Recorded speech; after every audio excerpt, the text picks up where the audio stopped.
కువైట్లో కొత్త సిమ్ కొనాలంటే ఎంత ఖర్చు అవుతుంది, ఎంత డేటా వస్తుంది, ఏ కంపెనీ సిమ్ బెస్ట్, ఇవన్నీ ఈ వీడియోలో తెలుసుకుందాం. హలో గాయ్స్, నేను ఈరోజు గ్రాండ్ హైపర్కు వచ్చాను. మా ఇంట్లో పనిచేసే పని మనిషికి కొత్త సిమ్ తీసుకురామని మా మేడం చెప్పడంతో ఆమె సివిల్ ఐడి తీసుకొని ఇక్కడికి వచ్చాను.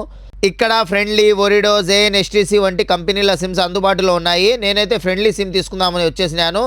ఈ సిమ్లో వచ్చేసి మనకు 71 GB data, local call minutes, అలాగే 28 డేస్ వ్యాలిడిటీ అన్నమాట. 6 దినాలు పడింది మనకి ఈ సిమ్. ఒరిడో, ఫ్రెండ్లీ, ఎస్టీసీ వంటి నెట్వర్క్లలో 3 నెలల తర్వాత మంచి రీఛార్జ్ ఆఫర్లు కూడా వస్తుంటాయి. అందుకే కొత్తగా కువైట్కి వచ్చే వాళ్లకు ఈ సమాచారం ఉపయోగపడుతుంది. సిమ్ తీసుకున్న తర్వాత గ్రాండ్ హైపర్లోని ఫిష్ సెక్షన్కి వచ్చాను. ఇక్కడ అన్ని రకాల చేపలు చాలా ఫ్రెష్గా ఉన్నాయి. ప్రతి చేప ధర కిలో ప్రకారంగా క్లియర్గా రాసి పెట్టారు. మీకు ఎంత కావాలంటే అంత తీసుకోవచ్చు. ఆ తర్వాత నాకు కావాల్సిన పాలు తీసుకున్నాను గాయ్స్. నేనైతే పాలు తీసుకొని అలాగే చనాలు తీసుకొని క్యాషియర్ కౌంటర్కి అయితే వచ్చేసినాను. చూడండి, క్యాషియర్ కౌంటర్కి వచ్చేసి బిల్ పేమెంట్ చేసేసి ఇప్పుడైతే ఇంటికి అయితే పోతున్నాను గాయ్స్. నేను ఇంటికి పోయి దాని తర్వాత నా ఇంట్లో నా సామాన్లు పెట్టేసి నేనైతే అల్ముజైని ఎక్స్చేంజ్కి అయితే పోవాలా. అల్ముజైని ఎక్స్చేంజ్కి అయితే వచ్చేసినాను గాయ్స్, డబ్బులు పంపించడానికి. మా ఇంట్లో పనిచేసే పని మనిషి డబ్బులు బెనిన్ దేశానికి పంపించడానికి వచ్చేసినాను.